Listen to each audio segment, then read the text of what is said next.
out on so much of her childhood because she was in prison. This is the BBC World Service, the world's radio station.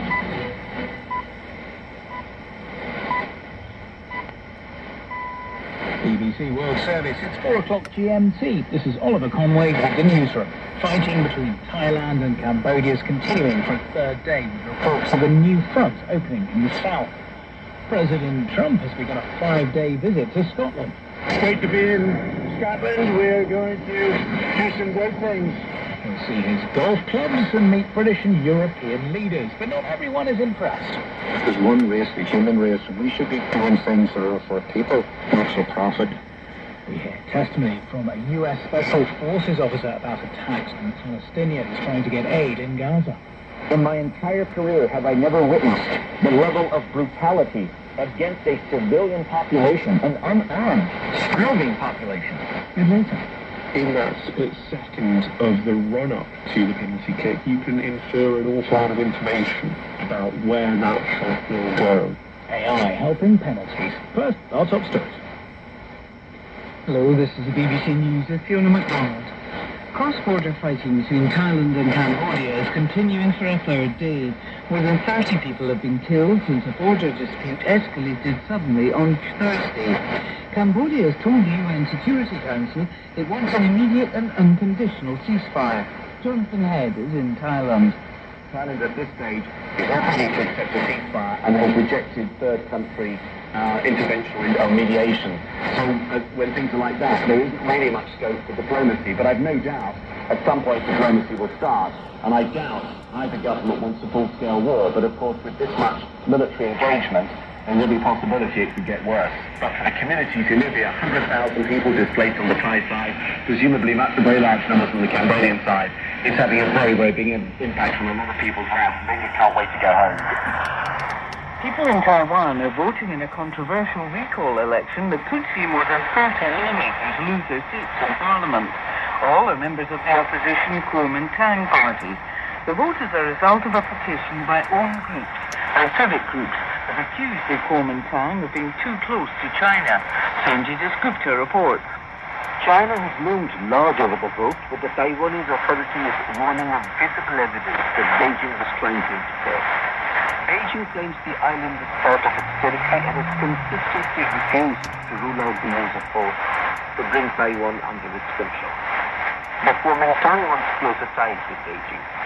It controls parliament with the help of the Taiwan People's Party and has sharply criticized the recall effort as a power grab. President Trump has begun a 5-day trip to Scotland, where he'll visit 2 golf clubs he owns and meet British and EU leaders.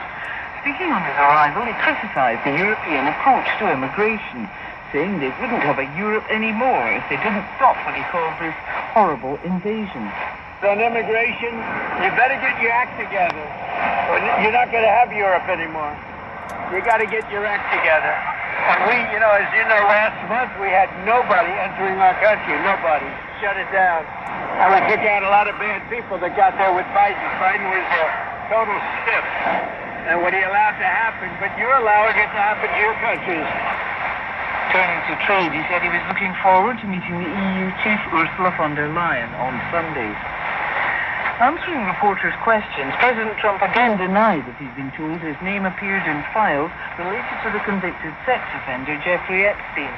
This puts him at odds with reports in the US media quoting White House officials that the Attorney General, Pam Bondi, had informed the President his name was in the Epstein files. World News from the BBC. The British Prime Minister Keir Starmer is facing growing pressure to recognise Palestinian statehood. 221 MPs have signed a cross-party letter urging him to grant recognition to UN conference next week. So Keir said any recognition of statehood must await a ceasefire.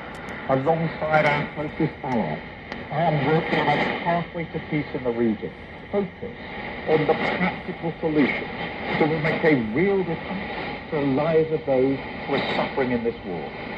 Recognition of a Palestinian state has to be one of those steps, but it must be part of a wider plan which ultimately results in a two-state solution and lasting security for Palestinians and Israelis. Britain has criticised the Hong Kong authorities for issuing arrest warrants for pro-democracy activists living in the UK. The Foreign Secretary, David Lammy, and the Home Secretary, Yvette Cooper, described the action as an instance of transnational repression.